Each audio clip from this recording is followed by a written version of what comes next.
What's the real difference between rebirth and reincarnation? The mystery of continuity. Imagine a candle's flame lighting another. The second flame burns brightly, yet it is not the same as the first. This image invites us to reconsider the nature of life, death, and continuity. For millennia, questions about what happens after death have fueled philosophies and religions worldwide. Among these perspectives, Buddhism offers a distinctive lens through the concept of rebirth, which, intriguingly, is not synonymous with reincarnation. This exploration invites us to go beyond conventional ideas of self and continuity. By delving into Buddhist teachings on rebirth, karma, and consciousness, we'll uncover profound insights into the human condition. Along the way, we'll contrast these teachings with other traditions and discuss their relevance in modern life. Let's embark on a journey to understand what it means to live, die, and be reborn in every moment. 1. The foundation of rebirth in Buddhism. Dependent origination, the web of life. Central to understanding rebirth in Buddhism is the concept of dependent origination. Central to understanding rebirth in Buddhism is the concept of dependent origination. U1E7 Akasamapada. This teaching explains that all phenomena arise due to a web of interconnected causes and conditions. Imagine a spider's web. Each strand supports the whole structure. Tugging on one thread affects the entire web. Similarly, our lives are shaped by countless factors, actions, thoughts, relationships, and environments, all influencing one another. Dependent origination is not merely a philosophical abstraction. It is observable in everyday life.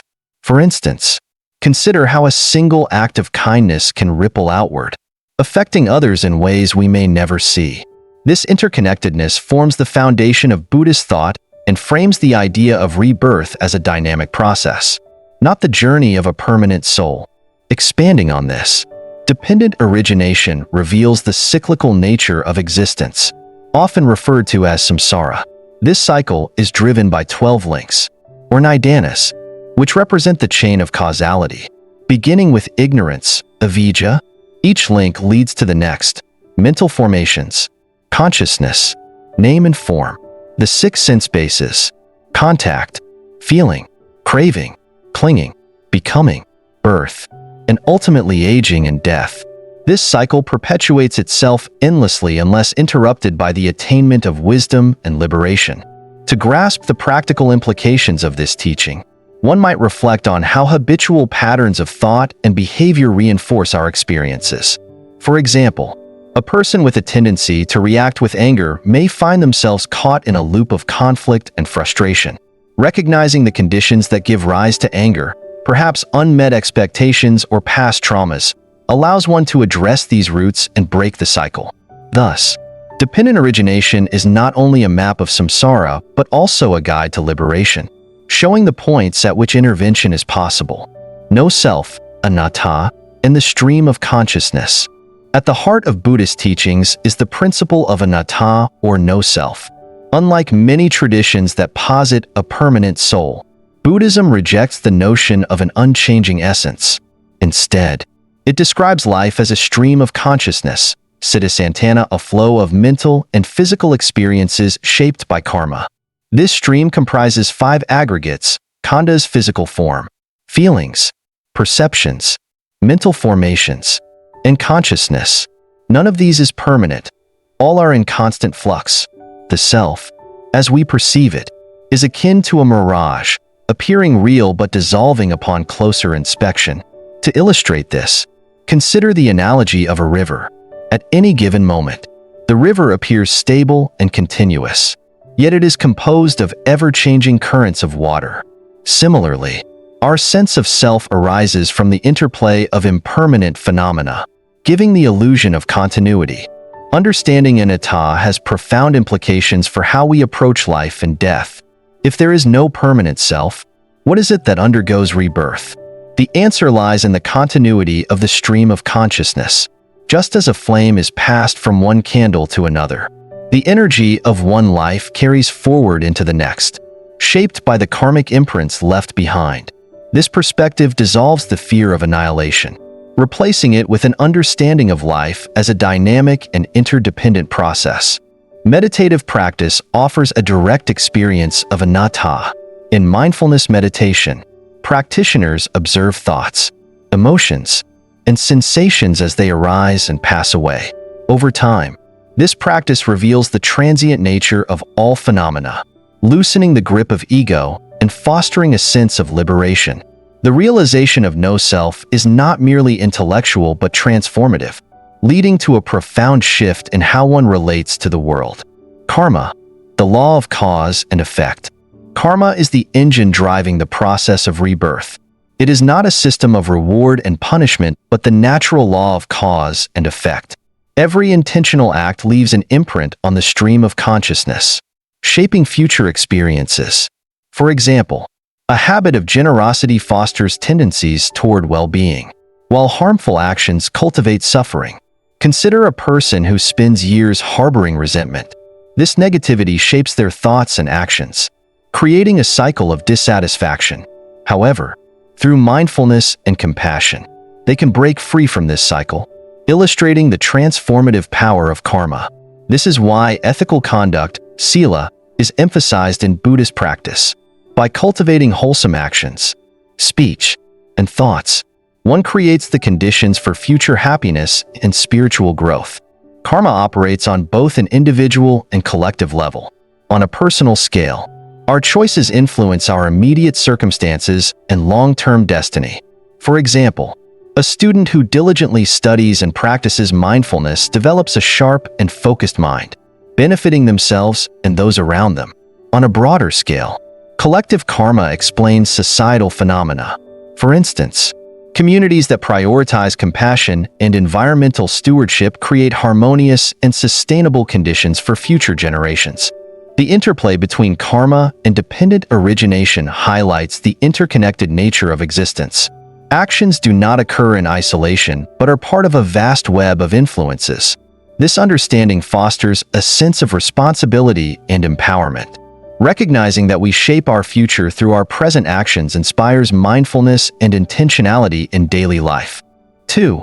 Contrasting rebirth with reincarnation. Reincarnation in other traditions. In many spiritual traditions, reincarnation is seen as the transmigration of an eternal soul from one body to another. This concept varies widely across cultures and philosophies, but shares the central idea of a permanent, unchanging self that journeys through multiple lives. For instance, Hinduism teaches that the Atman, soul, is eternal, unchanging, and distinct from the body and mind. The soul undergoes cycles of birth, death, and rebirth, samsara, driven by karma, the sum of one's actions in past lives. Liberation, or moksha, occurs when the soul realizes its unity with Brahman, the ultimate reality, thereby escaping the cycle of samsara. Sikhism, while rooted in similar Indic traditions, focuses on the soul's path toward merging with the divine, mukti. This liberation is achieved through devotion, selfless service, and remembrance of God, emphasizing the soul's divine origin and destiny. A Greek philosophy, particularly as expressed by Plato, views the soul as immortal and eternal. Plato believed that the soul moves through successive lives, seeking purification and knowledge. The myth of air in Plato's Republic portrays reincarnation as a moral and intellectual journey where choices in one life affect the next. These traditions, while diverse, share a belief in a permanent essence or self, a stark contrast to Buddhism's unique approach to rebirth. The Buddhist perspective, continuity without identity. In Buddhism, the concept of rebirth fundamentally diverges from the notion of reincarnation found in other traditions. Unlike the belief in a permanent soul or self, Buddhism asserts the principle of anatta, non-self, rejecting the existence of any enduring essence. Rebirth in Buddhism is not the transmigration of a soul, but the continuation of a dynamic karmic process. A profound analogy used to illustrate this concept is the lighting of a second candle from the flame of the first. While the second flame arises due to the first, they are not the same flame. This reflects the idea of causal continuity. The conditions of one life give rise to the next, but there is no unchanging entity that transitions between them. This perspective is deeply rooted in the three marks of existence. 1. Impermanence. Anicca. All phenomena, including the self, are transient and subject to constant change. The body, mind, and all experiences arise and pass away moment by moment. 2. Non-self. Anatta. There is no fixed, independent self or soul. What we perceive as self is merely a collection of aggregates, khandhas, form, sensation, perception, mental formations, and consciousness, working together temporarily. 3. Suffering. Dukkha. Clinging to the illusion of a permanent self leads to dissatisfaction and suffering. By understanding the true nature of reality, one can break free from this cycle. Buddhism's view of rebirth also emphasizes interconnectedness. Every action generates karma, which conditions future experiences. However, the individual who experiences the consequences of karma is not the same as the one who created it, highlighting the interdependent and ever-changing nature of existence. 3. The realms of existence, states of being. The realm of sense desire, kamadhatu.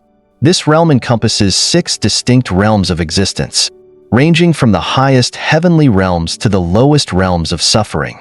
All beings within this domain are bound by attachment, craving, and sensual desires. 1. Heavenly realms. The devas or celestial beings enjoy immense pleasure and bliss due to their accumulation of virtuous karma. However, even their lives are impermanent, and when their positive karma is exhausted, they are subject to rebirth elsewhere. 2. Human realm. The human realm is unique because it offers a balance of pleasure and suffering, providing the ideal conditions for spiritual practice and the pursuit of liberation. This realm reflects the opportunity to transcend samsara through mindfulness, ethical conduct, and wisdom. 3. Lower realms. Animal realm, marked by ignorance, fear, and survival instincts. This realm symbolizes a life driven by base desires and lack of wisdom. Hungry ghosts. Pretas beings in this realm suffer from insatiable cravings and attachment, representing the consequences of greed and clinging. Hell realms. The most intense suffering is found here, where beings experience the fruits of unwholesome actions like hatred and violence. The realm of form, rupadhatu. This realm transcends the distractions of sensual desire and is characterized by meditative absorption and refined mental states. Beings in this realm attain higher states of consciousness through deep meditation. The realm of form is divided into 4 levels, corresponding to the jhanas, meditative absorptions. 1. First jhana, a state of concentration accompanied by joy and initial mental engagement. 2. Second jhana, a deeper state of stillness, where initial engagement fades, leaving joy and clarity. 3. Third jhana, an even subtler state, dominated by equanimity and inner contentment. 4. Fourth jhana, the most refined meditative state in this realm, characterized by perfect equanimity and mental clarity. These states reflect the transformative power of meditation in transcending the mundane mind, allowing practitioners to experience the depth of concentration and peace. The formless realm, Aripadhatu, at the highest level of existence. The formless realm represents pure mental states entirely free from physicality. Beings in this realm abide in the 4 formless absorptions, arupa jhanas, which are progressively subtle. 1. Infinite space. The mind transcends form and perceives an infinite expanse of space. 2. Infinite consciousness. The focus shifts from space to the limitless nature of consciousness itself. 3. Nothingness. A state where the mind lets go of even consciousness, perceiving only the absence of phenomena. 4. Neither perception nor non-perception. The subtlest state of all, where perception itself becomes almost imperceptible. These formless states symbolize ultimate detachment from material existence and represent the culmination of meditative achievement within samsara. 4. Practical applications of rebirth teachings. mindfulness, and ethical living. Buddhist teachings on rebirth highlight the importance of mindfulness and ethical living as tools to shape our karmic trajectory.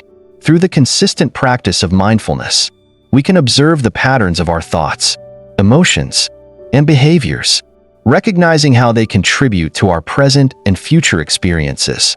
This awareness allows us to act with intention rather than habit, breaking free from cycles of reactivity. Ethical living, guided by principles such as the 5 precepts: not harming, not stealing, truthful speech, refraining from intoxicants, and respecting relationships, ensures that our actions align with wholesome intentions. These precepts serve as a foundation for creating positive karma, fostering inner peace, and reducing suffering for ourselves and others. Meditation complements these practices by offering a deeper understanding of the impermanence of thoughts and emotions. By letting go of attachments to fleeting experiences, we cultivate mental clarity and equanimity, essential for navigating life with wisdom and compassion, transforming habits for a better future. Buddhist rebirth teachings provide a framework for transforming unwholesome habits into positive patterns that benefit ourselves and others. For example, consider someone trapped in cycles of anger and frustration. Every outburst of anger strengthens their tendency toward irritation, creating a ripple effect of suffering. However, through mindfulness, they can become aware of their emotional triggers and consciously choose a different response, such as patience or kindness. This intentional shift in behavior weakens old karmic patterns and establishes new, positive tendencies. Over time, these changes influence not only their current experiences, but also their future states of existence. By transforming even small daily habits, individuals can significantly improve their mental well-being and the conditions of their rebirth, aligning their lives with the principles of peace and compassion. 5. Modern implications of rebirth.